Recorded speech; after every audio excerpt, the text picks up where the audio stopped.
Good afternoon, ladies and gentlemen. You can see we put a lot of practice into this. We prepared extensively. This is what we get for putting our stall up a day before everybody else. Everybody thought we were super efficient, actually. Anyway, so my name is David Henry, in case you don't know who I am, and this is Mark McNaught. I'm the capitalist. He's the communist. He tries to give everything away for free. I say we should charge for it. Apart from that, we get on very well. Mark is here to explain and bring up to date SSRG. If you don't know, we're about 4 or 5 years old now. We meet every week, sometimes twice a week, with experts in different fields, including politicians. And we've produced now 3 documents, soon to be a 4th one. The first one was we reproduced the Treaty of Union, which until we published it, you couldn't find online, and miraculously it appeared after we had published it. We've done the claim of right as well, and we have more just recently, which you can get outside, a copy of a report written by Jeff Bush for SSRG and also IFS, and that was Scotland in Europe.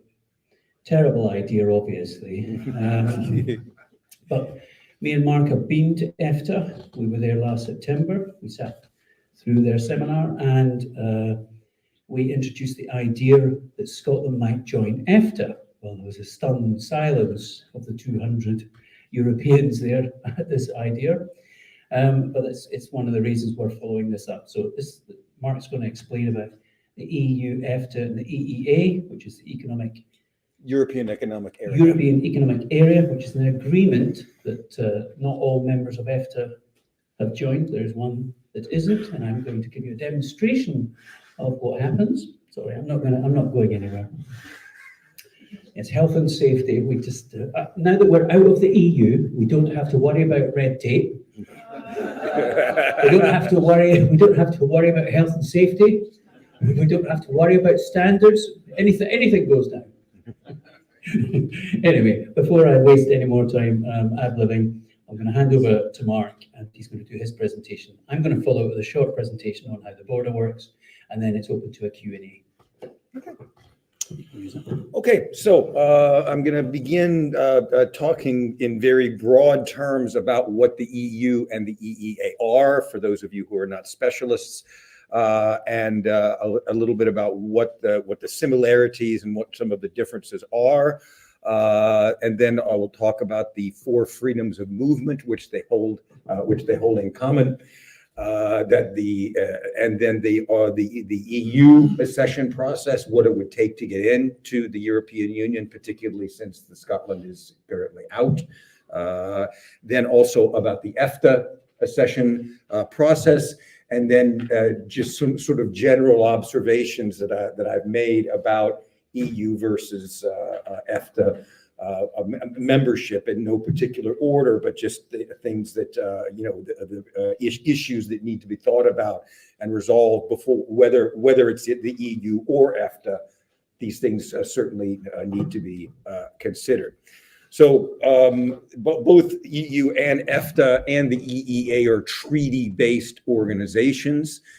In the case of the EU, that began in 1951 with the European Coal and Steel Association, which was basically an effort to coordinate economic activity, obviously specifically in coal and steel, to avoid war, because if the idea was that if they're sharing, the industrial production, then that would make it more difficult for a country like Germany to arm. And then it became more formalized through a series of treaties, starting in 1957 with the Treaty of Rome. And since then, I don't know the exact history and dates, but the most recent one, there was the Maastricht Treaty, which came into effect in the early 90s, which really opened up the functioning of the European Union, and is the reason that I was able to come. I'm a professor in France, but that was because my father I became a UK citizen through my dad, and that meant I could work and live anywhere in Europe.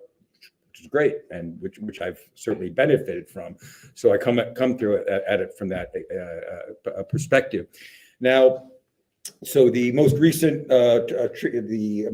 treaty is the Lisbon Treaty. So again, they've gone through a series of treaty updates over the years. The most recent one being the Lisbon Treaty coming into effect in 2012. Now, just some very brief things about the structure of the European Union. For example, you have the EU institutions. The EU Council is the heads of state, which meet, I believe, on a biennial basis, and they have a 6-month rotating presidency. It's currently Viktor Orban from Hungary, who's largely being ignored by the rest of it because of his position on kind of shut out, partly in part because of his position on the Russia-Ukraine conflict. But it goes from state to state as members of the presidency. There is the EU Commission, which is currently headed by Ursula von der Leyen, and has the different representatives of the commissioners from each state, in addition to a very extensive staff, because the European Commission oversees the application of the EU rules. In addition, there are the EU agencies, of which there are, hold on, I've got here, there are, 50 something different EU agencies. You can go online and see them for yourselves. Let's see, 51 EU decentralized agencies, joint undertakings and bodies, over 12,000 staff located in 24 member states. So you have everything from the bio-based joint Europe undertaking, the European Agency for Law Enforcement Training, clean aviation. Again, you can look at these for yourself, but they're very extensive regulatory agencies, throughout covering almost every conceivable area of economic and social policy. In addition to that, there are the chapters of the acquis. You may have heard of the European acquis, and basically this is European law, and in the different chapters. So you can see here, chapter 1, free movement of goods, freedom of movement of workers, establishment of services, capital, public procurement, company law, etc. Again, you can energy, statistics, and these different 35 different chapters of the acquis of the European law, which the European states are required to abide by. Now let's see. So with view slideshow, right? So. The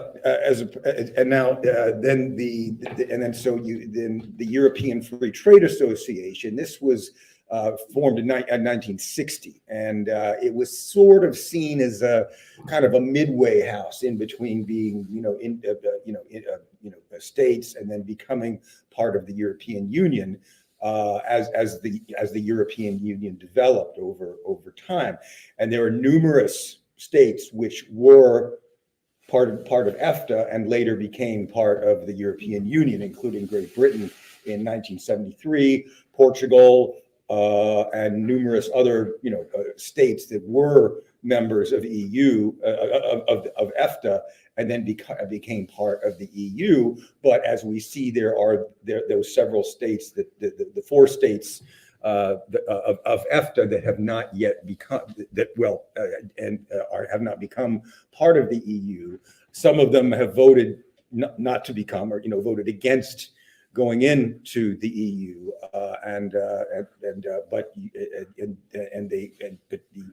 they have the maintenance of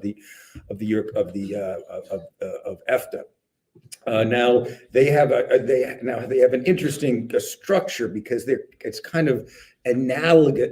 A lot of the institutions in EFTA are analogous to the wait, hold on. Right. So that are kind of analogous or kind of mirror images, if you will, of the European Union. So you see here, you have the EEA Council and about the European Economic Area, and I'll be explaining a little bit more about that in just a minute. And so here you have the Council presidency here for the European Union. You have the EEA Joint Committee with the European Action Services and the EFTA Standing Committee, the European Commission. Then you have the EFTA Surveillance Authority, again, which is analogous to the European Commission because the European Commission oversees the application of EU law, and the Surveillance Authority within EFTA oversees, the laws and the rules within EFTA. You have the European Court of Justice, and then you have the EFTA Court as well, which oversees, which assures the EU law. EFTA law. Then you have the Committee of MPs for the EFTA states and the European Parliament, and they have a joint parliamentary committee as well. And finally, the EFTA has a consultative committee, and then within Europe you have the Economic and Social Committee, and then they have a consultative committee as well. And David and I saw very clearly when we were visiting the EFTA House last year for their biennial meeting that there is a very, very close cooperation between EFTA and the EU. It's not acrimonious. It's very cooperative, at least from what we've seen.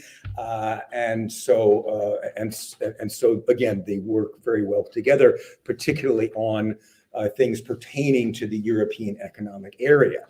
But one of the principal differences is that their cooperation is only based on what they've agreed to cooperate on. So you looked at all of those different, those different acquis, all the different chapters of the acquis for the European Union. Not all of those apply to EFTA because EFTA is not part of the EU. So by the logic of the EFTA members, they prefer to have that autonomy as opposed to being in the EU. Now so in the early 90s, just before the Maastricht Treaty came into effect, the three of the four EFTA states, Liechtenstein, Norway, and Iceland, worked with the EU to develop the EEA, the European Economic Area, and essentially it. One sec here. And this is also a treaty. You can see here the agreement for the European Economic Area. They came into effect in 1994, roughly the same time that the Maastricht Treaty came into effect. It kind of opened up Europe so that these EEA EFTA countries could participate in the four freedoms of movement, and this includes the goods, services, workers, and capital. And we see that in those first four of those acquis, the acquis, that that there is the free movement of goods, again, services, workers, or capital. That means, for goods, that this has been through a very long process of harmonization of regulations, so that if you make a toy or whatever that in Hungary, that it can be sold in Liechtenstein, and so that there's a coordination among regulations, so that things can be sold. Anything made in any European country can be sold in any other European countries because of the harmonization of the rules. Similar with services. Workers, their agreements on reciprocal rights, so that this was often mischaracterized during the Brexit debate, saying, anybody can move around anywhere and work anywhere, and it's led to these this flaccid all this immigration, and so in the case of Great Britain, they chose not to enforce laws regarding employment that other countries did. So, for example, if you move to Belgium, they're pretty strict. If you want to stay in Belgium, you've got the right to work there, but you got to show that, you've got a job, that you have a certain number of resources. And these are rules that could have been enforced by the UK, weren't, just for whatever reason, which led to people thinking, they're just coming in here and taking our jobs, et cetera, when they could have, again, the EU countries do have the liberty to enforce employment law, including, well, if you don't get a job, you can't stay here. And again, Belgium is, I don't know if it's the most strict, but certainly I know that Belgium is, quite strict on allowing people to stay. And I think Germany is fairly swell, but the UK chose not to. So you do have the right to work in any European country, but the different countries have chosen to enforce their laws to different degrees. And Great Britain put very little, if any, regulations on the employment, whereas countries, as I said, like Belgium, are much more strict about, whether people have the right to stay. Okay. Now the EU accession process, I'm not going to, in the interest of time, I'm not going to read through the whole thing, but here you have Article 49, which allows any European state which represents the values of good can apply to become a member of the Union, and then we have and then giving certain requirements. And then we have the famous Article 50 that the UK just finished going through, where any member state may decide to withdraw from the Union in accordance to its own constitutional requirements. Now, the process of joining the EU broadly consists of 3 stages. When a country, and it's important to remember that it all must be unanimous, by the European countries. Now, a lot of times that's held that countries have any one country can veto it, which is technically true, but it's more as I've heard it described, it's more a question of the countries reaching a consensus on whatever action they're going to take. It's not as if necessarily they have a vote every time, and then one country can veto it. Say Spain vetoing Scotland becoming part of the EU. That they generally try to reach consensus on these particular things. But it is true that these things do have to be unanimous, in the sense that one country can block action by the European Union. And there's talk about getting rid of this. We see, in the debate over, Russia and Ukraine, and the fact that, and they wanting to get rid of the unanimous rule, so that a country like, Hungary cannot block action by the EU. So there's talk about changing it, but that would require a treaty amendments, which would also have to be unanimously approved. So the institutional reform necessary would be quite a district. So when a country becomes an official member for a candidate, does not necessarily mean that formal nations have been opened.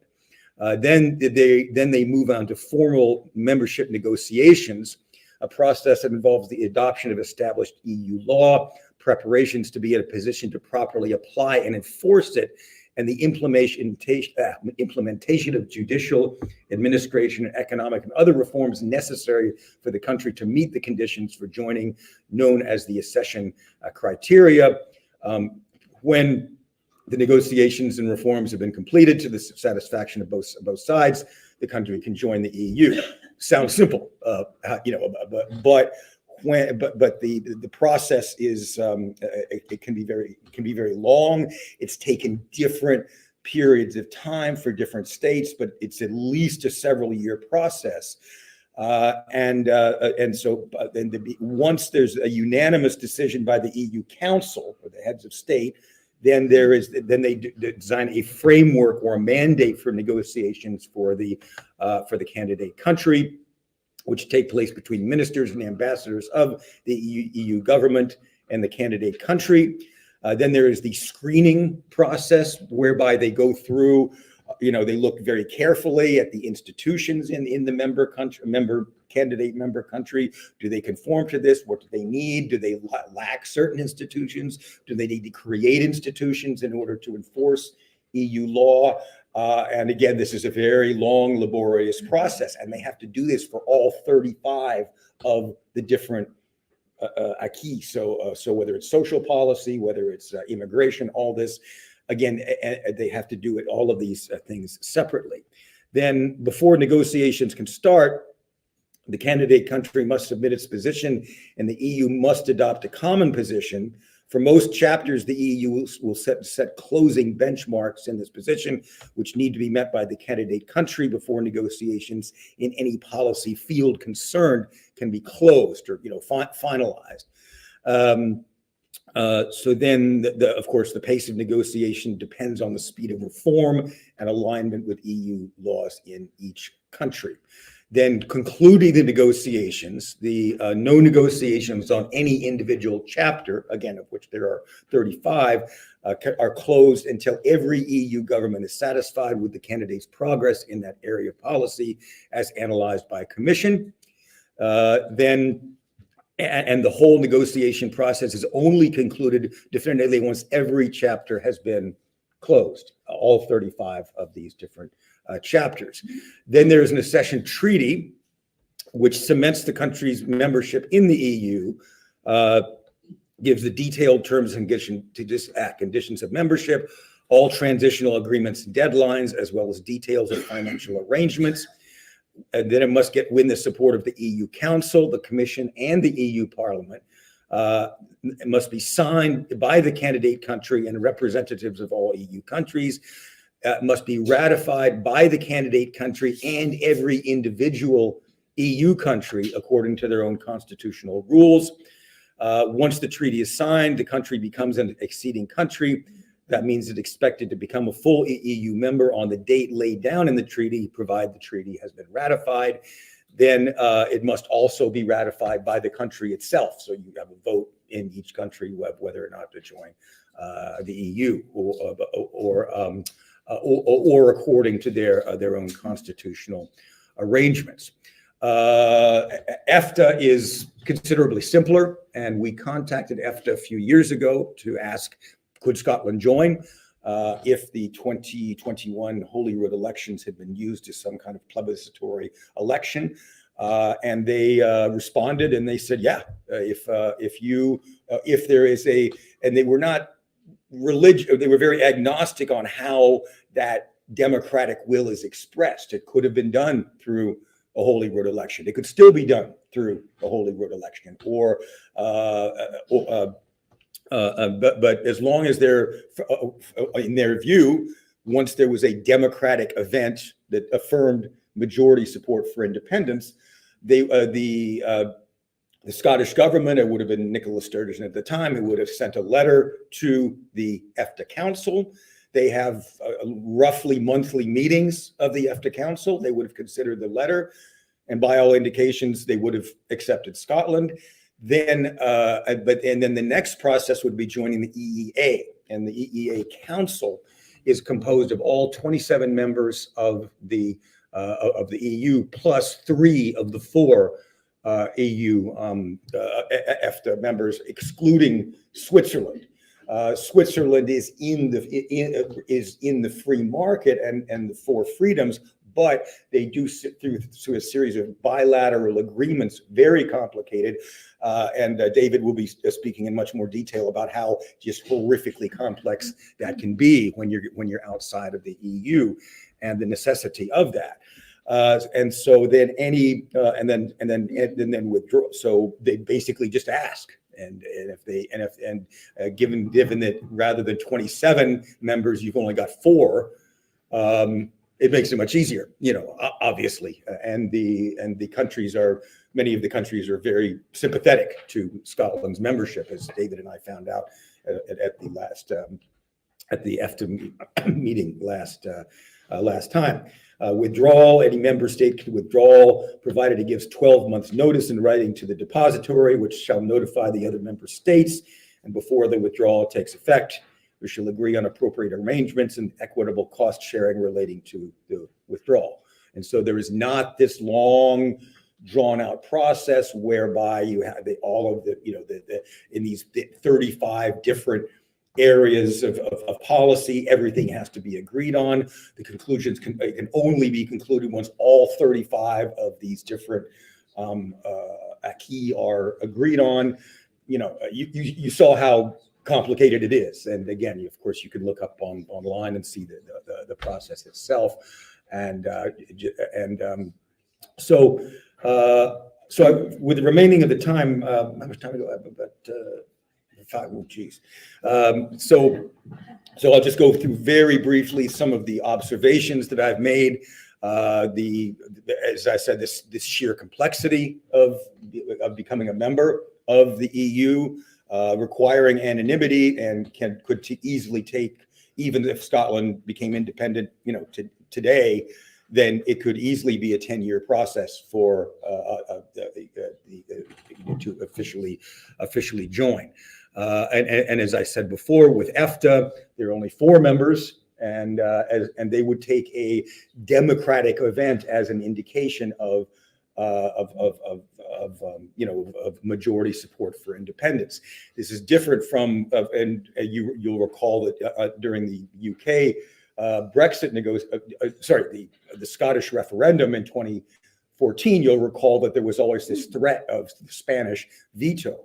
And the Spanish actually said they said as long as Scotland becomes independent according to their constitutional provisions, they wouldn't block it.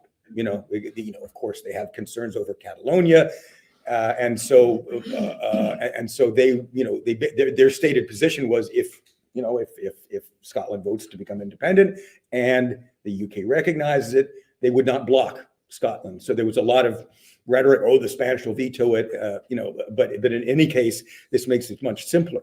Also, it says that any state can join for EFTA, and they're not, and so it doesn't. And under the definition of a state must possess, under the Montevideo Convention of 1933, a state must possess a permanent population, a defined territory, a government, and the capacity to conduct international relations. Scotland conforms to all of this, except for the last one. Scotland is not a recognized independent member state under which they were able to conduct international negotiations. So that's the only thing that Scotland lacks at this point. And again, the EFTA is much more, flexible when it comes to that. EFTA states value their sovereignty over their collective decision making. They are able to I believe the EFTA individual states can sign trade agreements with other countries, and EFTA itself currently has 31 free trade agreements with 42 countries and territories outside of the EU. 29 agreements covering 39 are in force. Now, the things that we really need to think about, whether it's the EU or EFTA, first of all, Scotland needs its own currency, and that's what this conference is all about. Even if Scotland wanted to join the EU, they would have to be able to control their own currency, because there's these convergence criteria. You have to keep everything within a certain bandwidth of GDP relative to debt and this type of thing. But if Scotland's in the UK, you can't do that, because it's obviously the Bank of England that controls it. So even if Scotland had the ultimate objective of joining the EU, they would have to have their own currency. Even if they did, they can't really force countries to adopt the euro. I believe Sweden, for example, there's sort of a promise that they'll move towards joining the eurozone or the euro, but they can't force them to do it. And so, for example, for Sweden, they don't have the euro. They're supposed to, but they can't be forced into it. I mean, obviously, when you have to take all of these actions to do it, you can't force them to do it. So, so also and very importantly, numerous Scottish institutions need to be created in order to do this. So, for example, you have for the freedom of movement of workers, there needs to be a Scottish immigration and employment one. For economic policy, there needs to be a Scottish economic or planning committee or whatever it is. And as I'm sure you're aware, at the present time, the Scottish civil service is essentially an extension of Westminster and does not have these separate departments. It's just kind of this blob of different of administrations that focus on different areas, but they're not separate institutions that would be necessary in order to properly be in the EU or EFTA. So again, whether it be EFTA or EU, there needs to be a currency created, and many institutions need to be built from the ground up to be able to comply with these different rules. There's also the issue of the customs union. Now, being in the EEA does not mean that you're in the customs union, and the EFTA countries are not in the customs union. However, this doesn't mean that they can't. Because you have the example of Turkey, which is neither in the EU nor in EFTA, but it's a member of the customs union, and so. Scotland would need to ask the European Commission, can we join the customs union? And I spoke to a representative last year of the European Commission asking, well, if Scotland became independent, could they join the customs union? They said, yeah, you can ask and see, and negotiate, but there's nothing blocking it. There's nothing, there's no rule that says, no, you can't do that. You can't do that.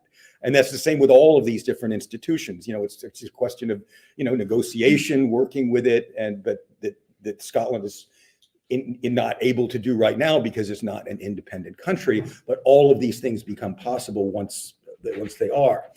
And one thing we did notice, one of the frequent criticisms of being a member of EFTA is that you're a rule taker and not a rule maker. And technically speaking, that's true.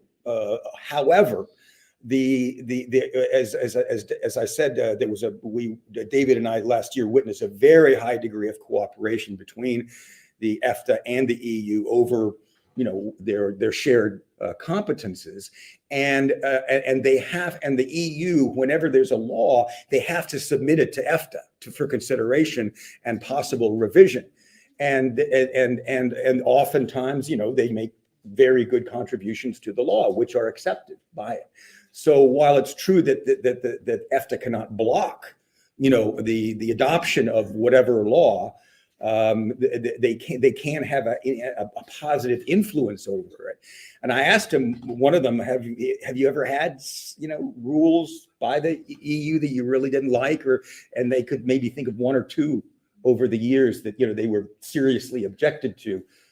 Otherwise they work together to work it out. So while, again, they cannot formally block it, they do play an important, under the treaty of the EEA, the laws have to be submitted to them.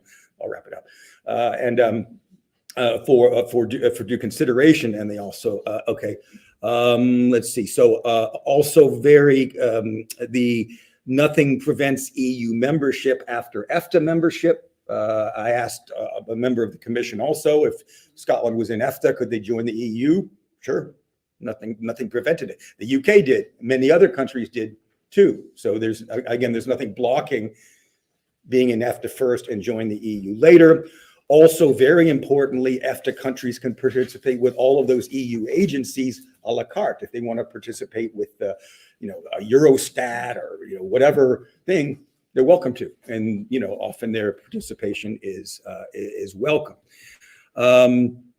there was also the issue of the Scottish support for EU membership, because of course they were, they voted to remain in the EU.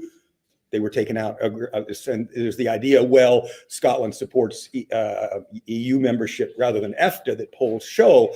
But it's fair to say that I think that most Scots and very many people in general are just unaware of what EFTA is and the advantages it can have over it. And just to conclude, the issue of Freeport development and how that needs to stop, whether or not it's EU or EFTA, because they are essentially, these are regulatory black holes, and whether you're in the EU or in EFTA, they need to be able to know what's going on in terms of health and safety and workers' rights, all of these things. And the longer these free ports develop in these regulatory black holes, the more difficult it is to get into either of these different of these institutions. So yes. What's the difference between a free trade agreement and a customs union? I tell you what, let's leave that till after. I think what David's going to say will help do that. And one more quick question, but then we want to leave the Q&A till after. You've actually saved me repeating my question twice yesterday about the so-called green people. Yeah.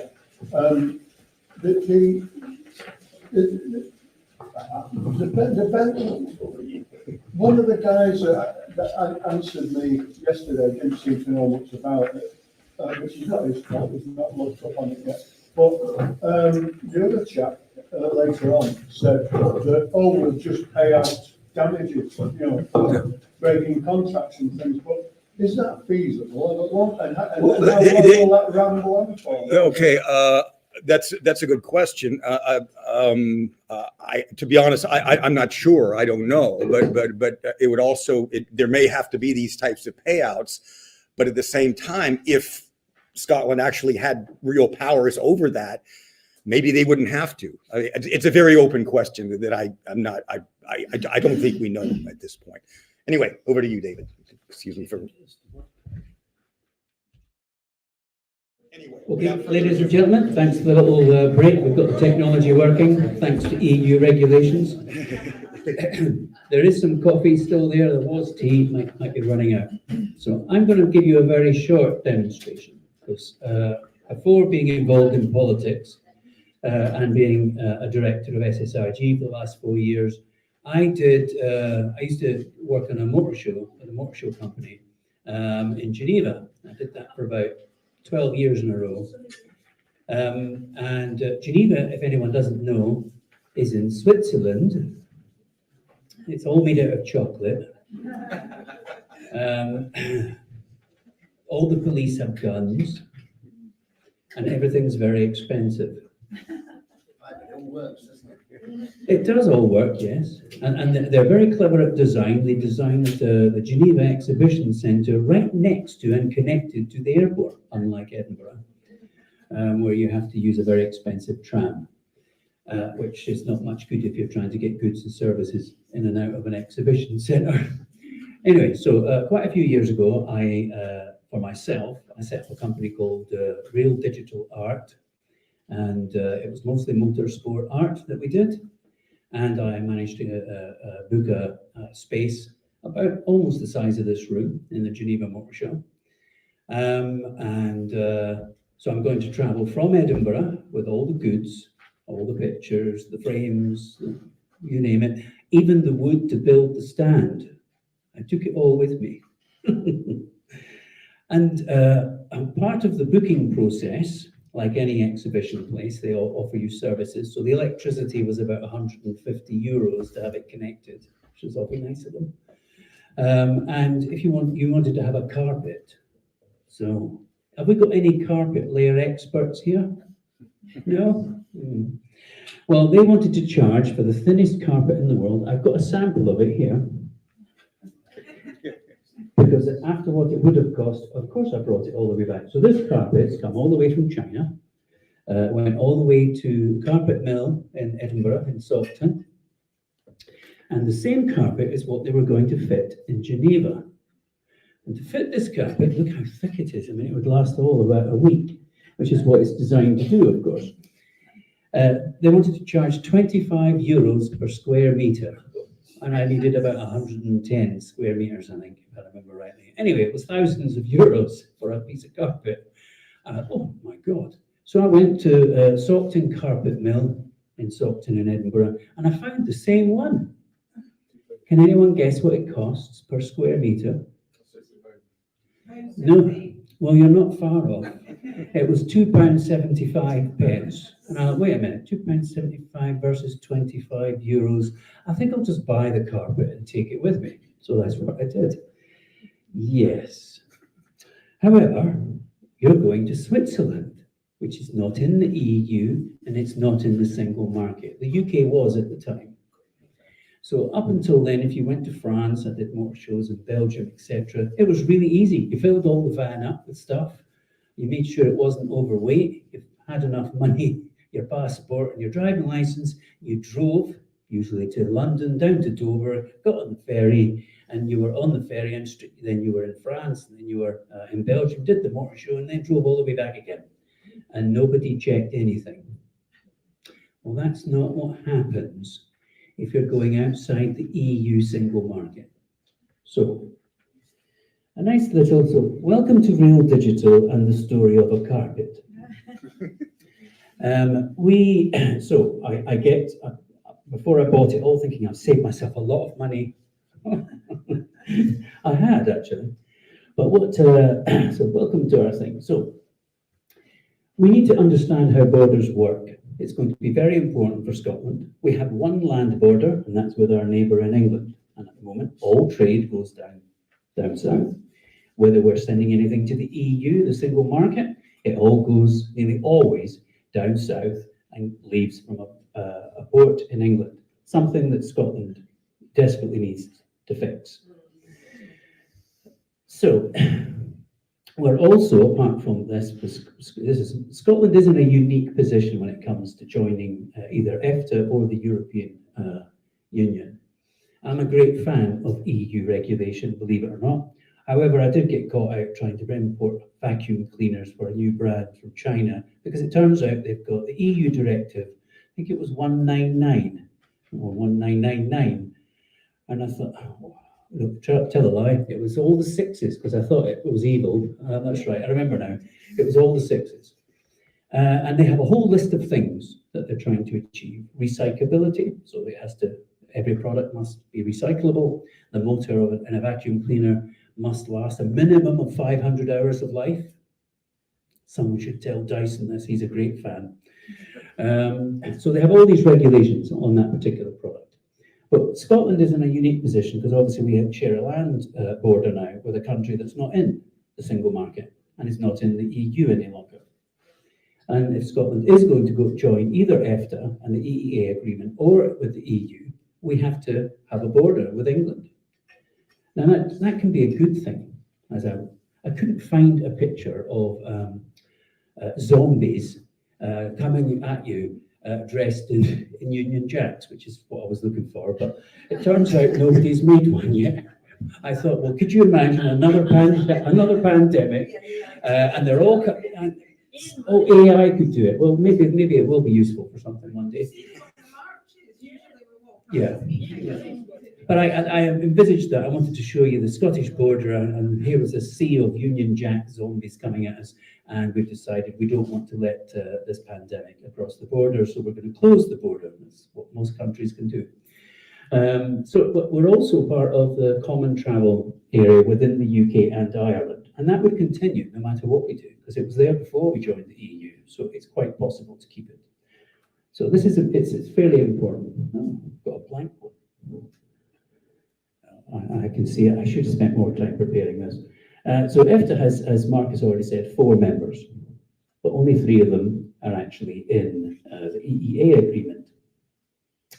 When me and Mark were over at EFTA House, I got to ask a question of this room of 200 European ambassadors and lawyers and EFTA members. Now, of course, being a Scotsman, my question was, what if Scotland, so there's this long room, they go, yes, the man at the back, they had no idea who I was or what I was going to ask. And the press were there as well. And my question there was, what if Scotland decided to join EFTA and the EEA agreement? How long would it take and how difficult is it? Well, there was all this, oh. The man sitting in front of me in a chair just like you're sitting on, turned out he was the representative from Norway from the petroleum industry. So he was very interested.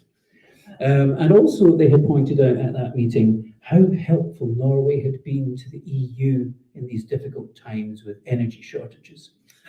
And I sat and smiled and thought, oh, imagine how helpful it would be to have another independent country that has lots of energy that can help you as well.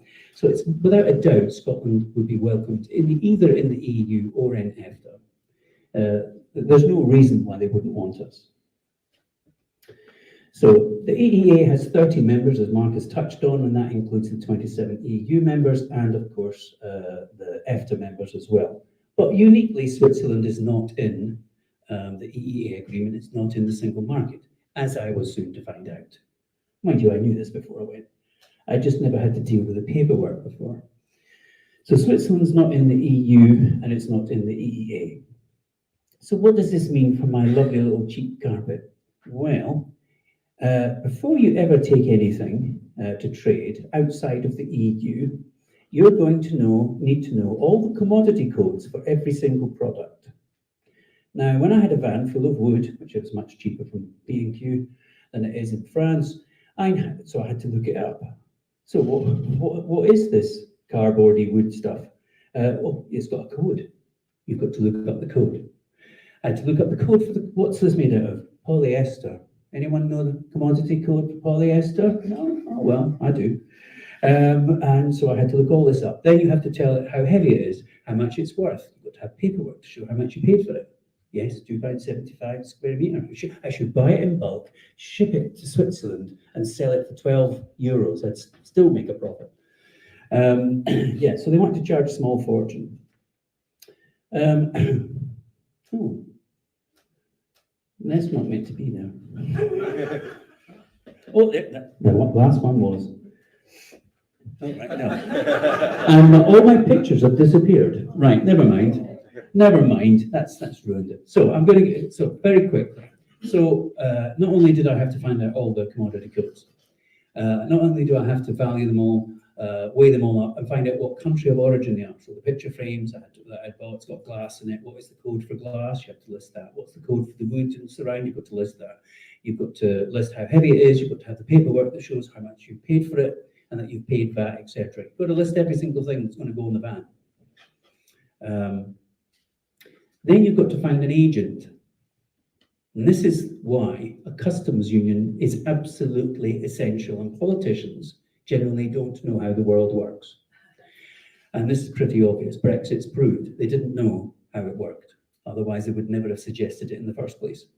But I've been through Dover many, many times. So I know there's 16,000 trucks a day going through Dover.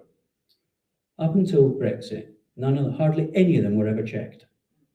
You just waved your passport, you drove through. You're on your ferry, and then you're off the other side. Now you're in Europe. Europe's an open market. You drive wherever you like. So that's what it was like before Brexit. And with Switzerland, it was never like that. So I got a taster of what Brexit was going to be like. So I did all the paperwork. Before I left Edinburgh, I found an agent down in Dover, in customs, in the Dover area. I sent it to them. They're going to charge me just £65 to deal with the paperwork. Oh, that's all right. You get down there, 2 o'clock in the morning. By the time you get there, you go in there, you hand in the paperwork, you pay them their fee, they rubber stamp it, they check all the commodity codes that you've listed. Is it the correct codes? That's fine too. Now you're free to go and drive into the impound area of HM Revenue and Customs House. This is not something that consumers and tourists ever have to deal with, but it is what every single commercial shipment has to deal with, which is probably why politicians don't know it goes on, because they've never actually dealt with it. So you now go through this barrier, you're now in no man's land, effectively. You cannot leave, because the barriers are shut. Your truck or your van is now trapped inside there. So you go in at 2 o'clock in the morning with all your paperwork and your passport and this list of documents showing all the commodity codes, who your agent is, because they've signed something with a £65 and stamped it for you, which is awfully nice of them. And then you go and you hand all the paperwork in, and they tell you, oh, well, we'll come back to you on that. Because at the other end, you've got to have an agent in Switzerland. So they now send all that paperwork, email it and fax it to Switzerland, to your agent in Switzerland in the middle of the night. You've now got to wait for the agent in Switzerland to go through the same old thing and say, oh yes, that he's registered here as an exhibitor, and then send authorization back to HM Revenue and Customs. This is called a T2 form. So you won't get in the country unless you've done all this. You'll be stuck in a no man's land at Switzerland's end. So you've got to do it before you leave. So it turns out the official guidance is it will take between 30 to 90 minutes, depending how busy HM Revenue and Customs is. And I was there at 2 o'clock in the morning, so there was hardly anyone there. So it took about 35 minutes. They then call your number. Your paperwork's ready now, sir. Oh, wonderful. I've no sleep, I've driven from Edinburgh. Pick up the paperwork. Now you're free to leave. Now you go to your ferry port. Now you're able to get onto your ferry, although you've missed your ferry because you were booked on the one at 1 o'clock, but never mind. They did let me on the next one. Then you arrive in France at about 4 or 5 o'clock in the morning, and now you start driving through France. Now, France doesn't have any borders in it. In fact, the EU basically didn't have any borders until very recently. And you can drive effectively, if you're awake enough, all the way up to Geneva, to Switzerland. Now, so this is how the Swiss border works, and this is how I think if Scotland went down the same route, Scotland's new border would work. So for you and I as tourists or residents, there are no checks.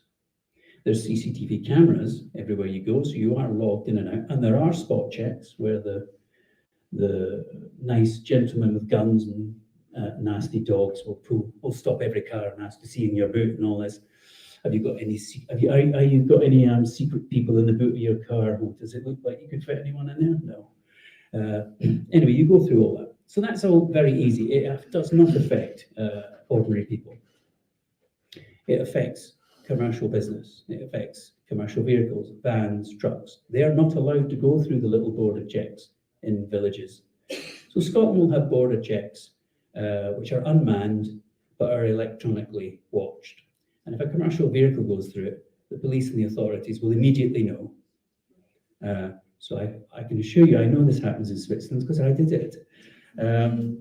To avoid the traffic jams every morning, the 1 hour traffic jam at the main customs between Switzerland and France, because all the workers come from France, because it's much cheaper to live in France. So they travel, thousands and thousands travel every day across the border to work in McDonald's in Switzerland and get paid €15 an hour, and then drive back home where their bottles of wine are €2.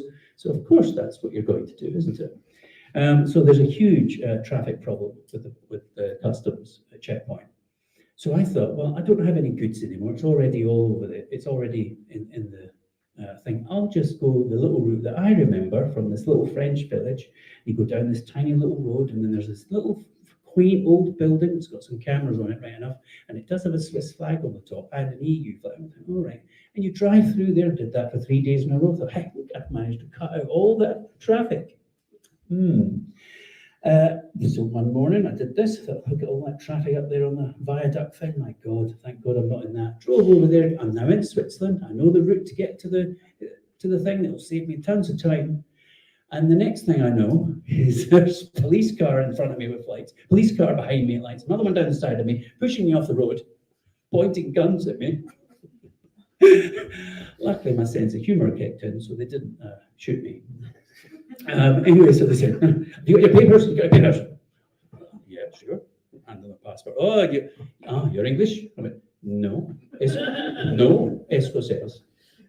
Needs a smile. I went, oh, you're Scottish? I went, yes.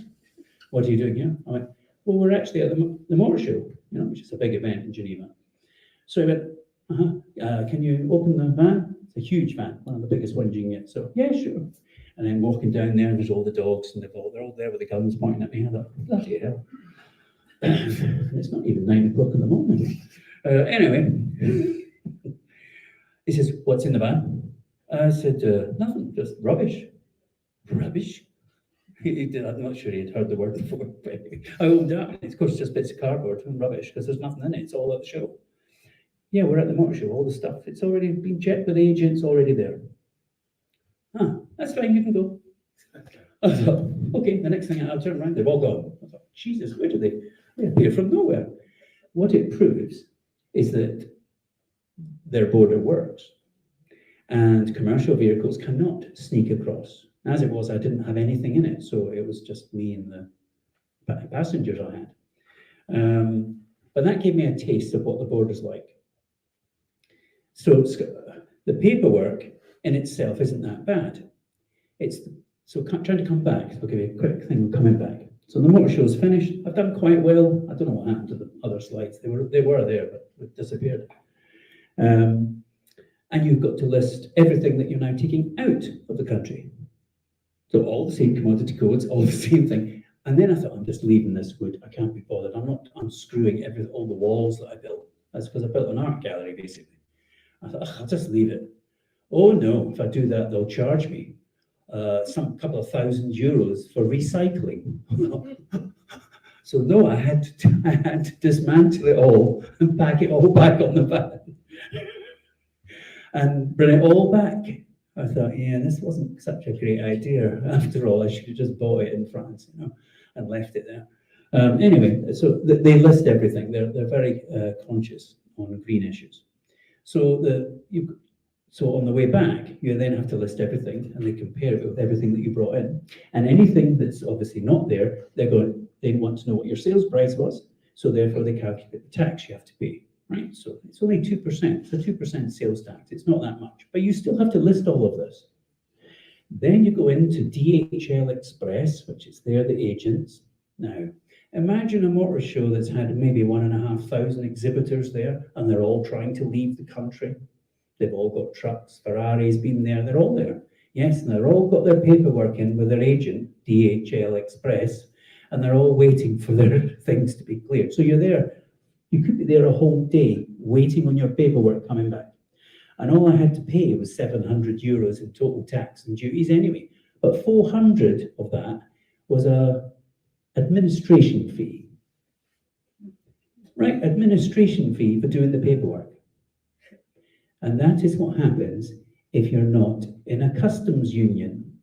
And what people don't understand is it's not actually the money that's the issue. It's the admin fees that get added to it.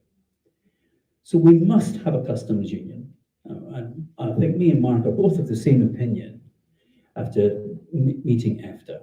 The EEA, the EU, and I'm a fan of the EU overall, not such a fan of its foreign policy at the moment. I think it's gone way off track, but that's another issue. The EU single market is an excellent way of supporting job creation, competition, and driving down prices and improving services for consumers. That is part of what it was meant to do. The problem for joining the EU, as far as I can tell, isn't that Spain or somebody might object, because I very much doubt they would. It is the fact that we have a long process to go through to prove. Now, first of all, we've not asked the public if they actually want it, and there is a significant number of independent supporters who don't support rejoining the EU. I speak to them on a regular basis. They want to be independent and not in anything. They want to be sealed in their own little bubble and not trade with anybody and eat haggis and wear tartan and ignore the rest of the world. I certainly don't think that's what independence is about. You do have to share things, and Scotland could thrive as a trading nation. So here's a little thing. Let's say we were to join EFTA, because it's fast, it's about a couple of months. We join the EEA and we negotiate an EU customs union with the EU. It won't be the same customs union as everybody else has got. It'll be what we've agreed with them. So there'll be certain things that might be excluded because we want to protect a certain industry of our own market. Norway does this, they protect their own fisheries and they've got other things that they've excluded. So we could do the same. But, so let's imagine we've joined EFTA, we've joined the EEA, it's a fairly quick process, and we negotiate a customs union. And it gets rid of all the admin fees and the delays. How attractive is that going to be to businesses south of our border to get access to the single market without all the paperwork and the delays? It's good. We would need to have a trade agreement with it. We certainly would, and of course, and let's face it, it's in both parties' interest to have a trade agreement. Our problem will be, for Scotland's problem going forward, is that England has excluded itself from EU standards. There's already been some scandalous things where there's pesticide residuals being found on products. This is why products are said UK only, not for export. Yeah, because it doesn't comply with EU regulations. So our border will have to check. So if some consignment of meat or produce is they want to send to the EU, yeah, well, we'll have to check it to make sure it's not got pesticide residuals on it and it complies with EU legislation. Otherwise, it can't come into Scotland. It can't be used through it. So yes, a customs union is important. But I think what I want to get across before we wind up and open to questions, because I'm not even sure what time it is yet, is there's huge opportunities if we have control over our own economy, our own taxation system, our own currency, and therefore our own trade. Scotland, as I say, I go back to the little smile I had in EFTA when they said, oh, the glowing tributes they were paying to Norway. Gosh, there's another little country that's really friendly that has lots of energy. I wonder how welcomed they'd be. And of course, the answer is they'd be welcomed with open arms. So, but a customs union we must start all thinking about, because, well, you and I as consumers might never actually really think about it very much because it doesn't bother us.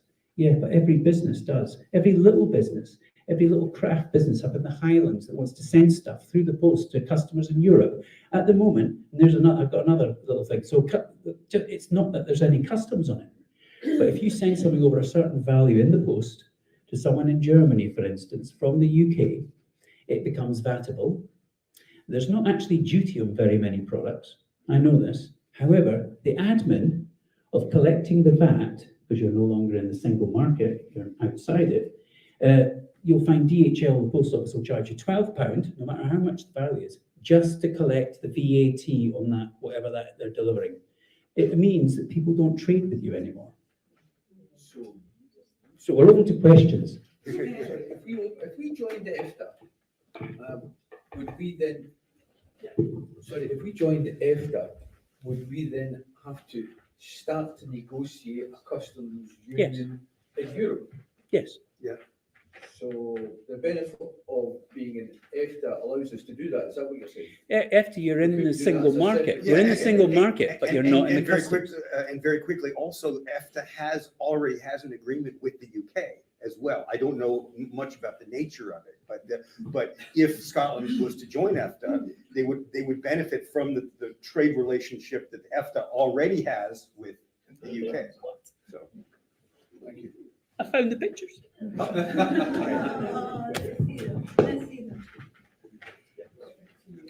Selling high-class art. That was a joke, actually. Fine shop.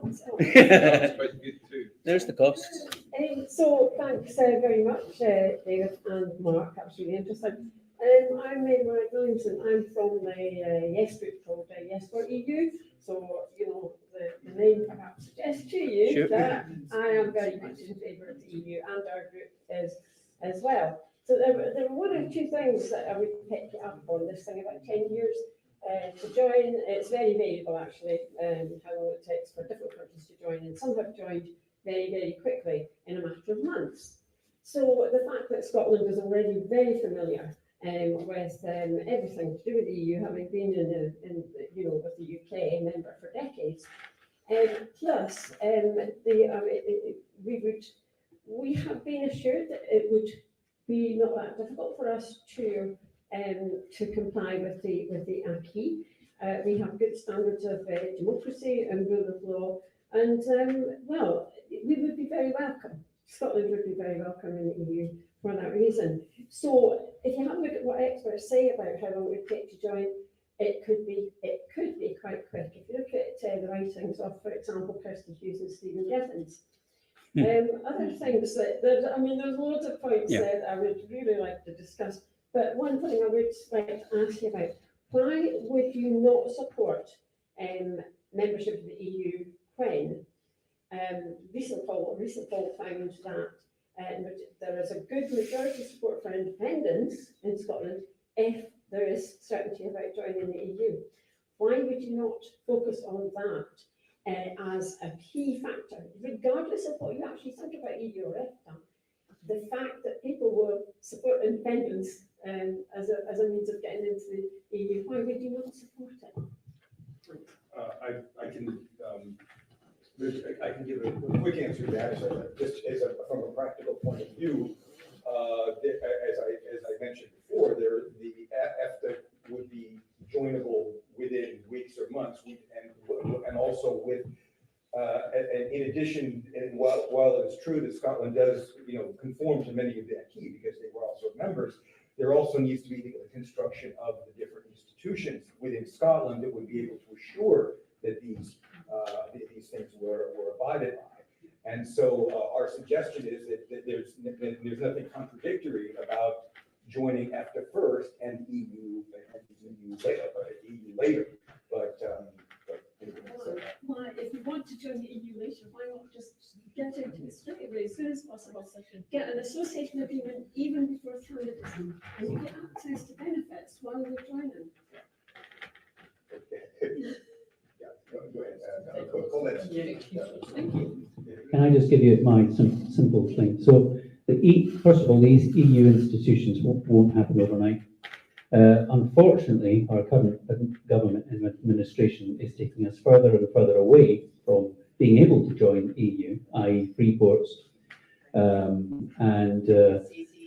We would still, and they haven't done anything on a border with England. In fact, they avoid even talking about it. And therefore, because England isn't complying with EU standards, this means first of all, we have to have a border, we have to have a policy, and we have to institute this. My understanding of the EU, and I'm actually a big fan of the EU, right? No, I am, and I actually see. I tell you why I think the EFTA route is extremely important. One, it can be done within months. There's no veto. Nobody can veto our membership. So that's, whereas technically there is getting 27 countries to agree, and one of them that has sort of said that they would be prepared to veto it, could be a problem. So no one can do that if you join EFTA. So if you're negotiating a new trade agreement with your partner south of the border, and you've got no trade agreement in place with Europe, and you've not got any access to the single market, because you'd have to be in EFTA or in the EU to get into the single market, then you're at a huge disadvantage when it comes to negotiations. They've got all the power, and they know they have. They've got years to drag you along. You'll get there eventually, but how much damage is going to be caused in, let's say, 5 years while you negotiate your way out from the UK and try and then. So why wouldn't you join EFTA when there's nothing to stop you being an EFTA member? Many of the ex-EFTA members are now EU members. Like the UK. Yeah, so it not only does that show that's what happens, but there's also a percentage of people that don't want to join the EU, and yet they're yes supporters. So if they don't want to join it, and you make two questions, one question, vote for independence and that's for the EU, you run the risk of reducing your yes vote. We don't want that. I'll get to you in a second. We do need to wrap it up soon because the other half hour, and just for those who want to stick around and chat, even. Okay, I'll keep it quick because you have covered free ports. So I am on the Salvo free port campaign team. So we're talking about EU, and we know about the deregulations that we now have with our free ports here in Scotland and the special economic zones, totally deregulated, which the EU have nothing to do with at all. We're privately owned, they're publicly owned, except and the EU are already starting to get rid of free ports. When it comes to EFTA, with the deregulation and being a state within a state and then not abiding by the law of the land that they're situated in, how then does that affect us even being considered for EFTA in the common market and the single market then?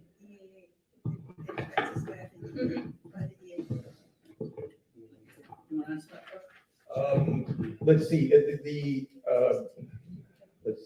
Free ports affecting. yes, Freeport's affecting EFTA and, sorry, Entry into the EU is barred by the existence of. So the free ports are deregulated here. yes. The EU will not have anything to do with deregulation at all whatsoever.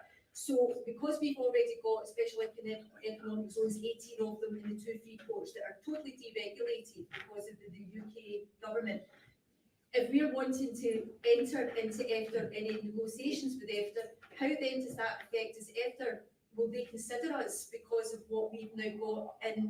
I would think that yes, but there would need to be a solid plan of how you get in, how you regulate, these free ports and have, and that would begin with transparency on what's happening, which obviously is not forthcoming at this point. Anyway, the last one, we need to wrap it up. But as I said, if anybody was sticking We around. cannot re-enter the European Union while we have deregulated special economic zones. They are not allowed. And the problem is that these contracts are 25-year contracts. They're not allowed because they give preferential competitive edges to certain companies. They're not allowed because you cannot have the normal customs oversight, so that all around the world, special economic zones and free ports are being reported on because they allow criminal activity. They allow trading in stolen art, trading in drugs, trading in people. Second, EFTA. In order to get access to the single market via EFTA, we have to be approved and voted to be allowed to enter the European Economic Area, the EEA. That has to be voted on. While we still have those free ports and SMCs in place, that's not likely to happen. Thank you, folks. So the conference continues next door. Thank you.